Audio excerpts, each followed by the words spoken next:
Un deceniu de presă la Bistrița, ediție specială pe care echipa TV Bistrița o dedică colegilor din presa scrisă și audiovizual.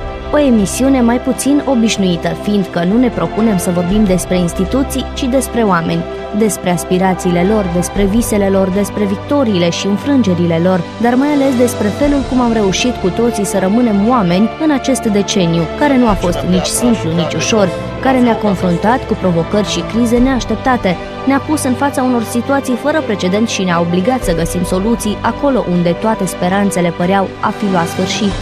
Suntem mai buni, mai înțelepți sau doar cu un deceniu mai în vârstă? Întrebări la care așteptăm răspunsuri atât de la colegi, cât și de la cei care dau sens acestei profesii, publicul. Joi, 16 ianuarie, ora 18, aniversarea TV Bistrița.